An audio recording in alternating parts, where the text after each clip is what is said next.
Hey, what's up, guys? It's Renaldo here. On the 10th of September, somebody that stood on principle, that was always willing to debate in good faith, was willing to reach over the aisle to the left and have a conversation, was brutally murdered, was assassinated because they couldn't challenge his thoughts and beliefs. So instead, they decided to silence him. Charlie Kirk was 31 years old. He was a father to two beautiful children, was a husband to a loving wife.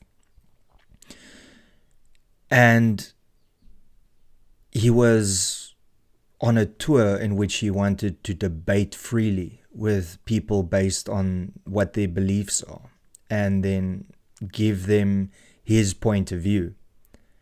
Not violent, not aggressive, not insulting, just wanting to have a debate. And he was killed for that. He was killed for his beliefs.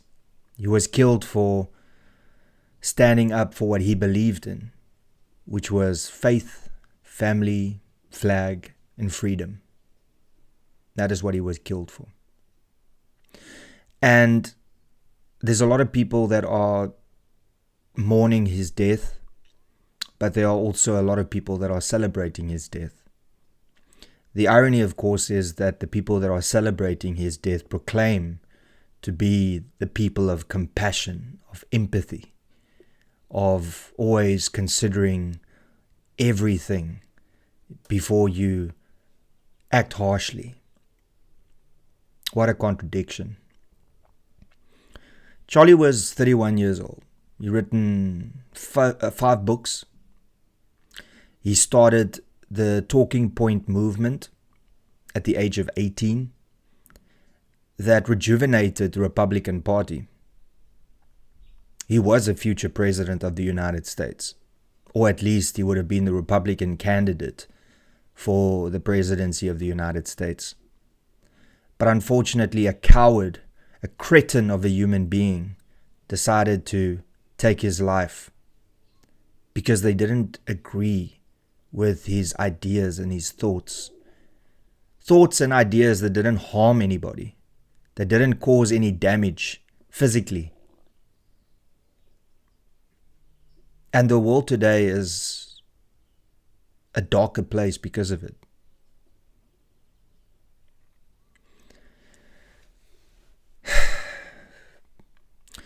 And in the South African context, if you have to look at it, it just also speaks about the double standards that are in South Africa. If you look at social media today, which I highly recommend you don't do, you'll see a lot of prominent individuals on the left either not mentioning it or giving some critique of Charlie Kirk. What type of human being must you not be to gloat in this moment?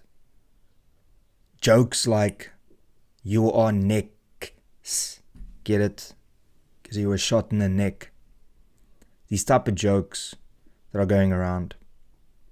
It kind of put things into perspective, if you will.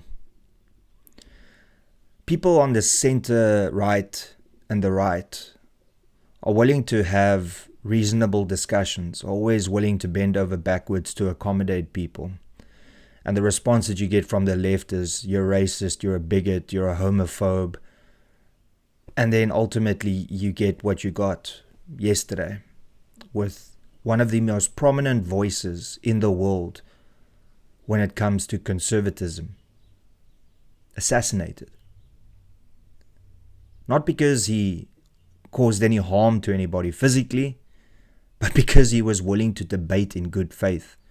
Charlie was one of the least controversial figures compared to Ben Shapiro, compared to Tim Pool, compared to many other individuals. He was the one that was willing to debate the left and was willing to listen to their point of views. And this is what happened to him. Now, this is a political killing through and through. This is an ideological assassination through and through. Even though the perpetrator is still at large, we know that this was a political killing.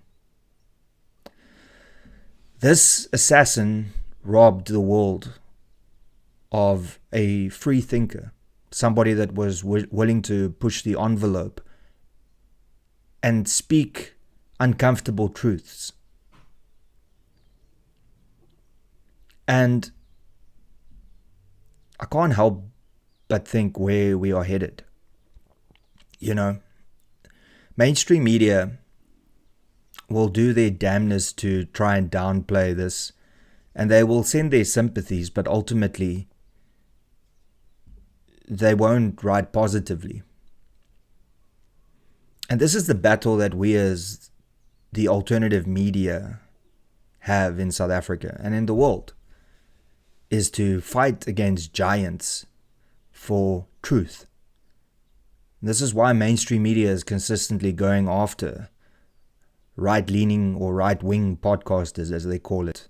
The first thing that News 24 published was right-wing. He was center-right. He was just a conservative. A conservative. He wasn't a right-wing. He was just a conservative. This tagging of titles that the left loves to do, you know, homophobe, racist.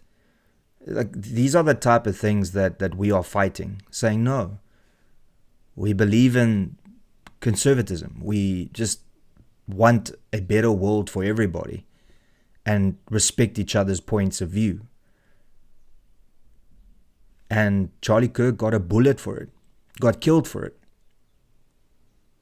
And a lot of people have sent me messages saying that they are concerned about me and my safety. And I mean, look, I'm not even thinking about that. This isn't about me. But this has done nothing to make me question whether this is worth it. In actual fact, this has just confirmed that what I'm doing is worth it. You know, we have to speak truth to power. We have to be honest. We have to stand up for what we believe in. Even if the overwhelming majority of people want you dead, or they will celebrate when you die, because, you know, I know the day that I die, there'll be a lot of people that celebrate that day. And that's fine. I won't be here, so it's not going to bother me.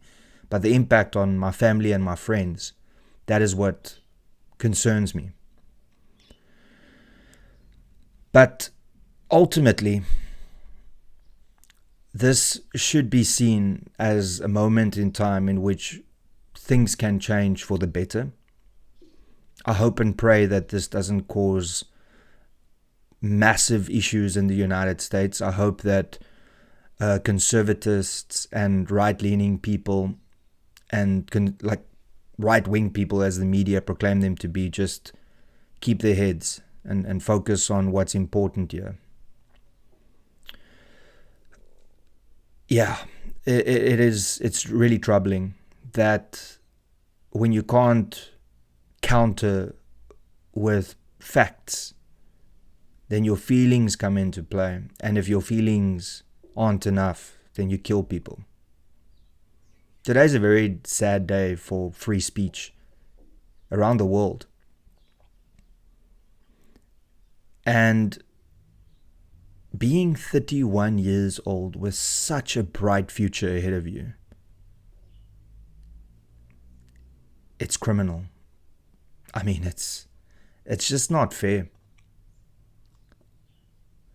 They always say the good die young, but doesn't change the fact that it feels terrible.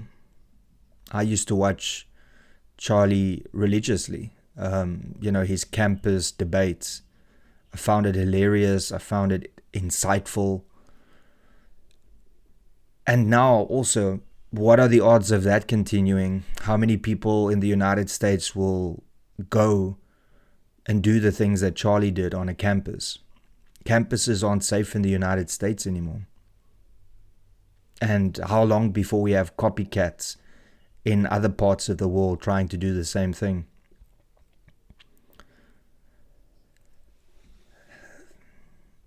A good man lost his life yesterday. And I don't think anything that anybody can say can make the pain go away. But what I find solace in is the fact that Charlie Kirk will now forever be remembered and celebrated. Yes, the vulgar things and the things said by cretin human beings will pass because of the insignificant lives that they live. But long term, the legend that is Charlie Kirk will thrive. We remember what happened to Martin Luther King and Malcolm X. And, people can say whatever they want, but Charlie Kirk was that for the Republicans.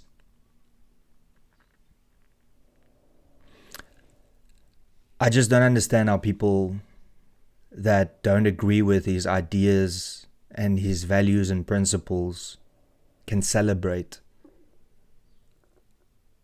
a father to 2 children being brutally murdered and a loving husband to a wife being murdered. Where's the humanity?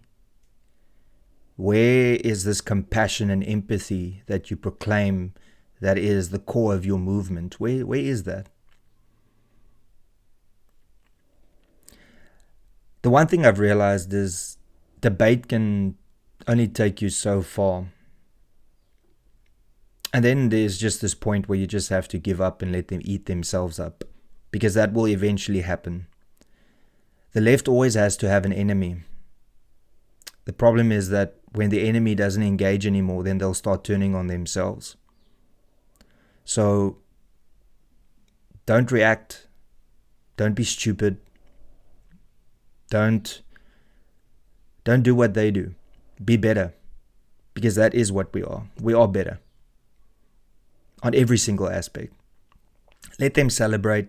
Let them pat each other on the back. Let them make jokes. It's fine. The legacy of Charlie Kirk will live on long past their insignificant lives. Anyway, I just thought I'd share some off-the-cuff opinions of this. Thanks for watching. I don't really have anything else to say other than my thoughts and prayers are with Charlie Kirk's family. May God guide you. And mind you, may you find solace in the fact that he will now forever be remembered for being the true inspiration that he was. And the fact that you have to speak about him in the past tense just breaks me. Anyway, thank you for tuning in. I'll catch you later. Cheers and peace out.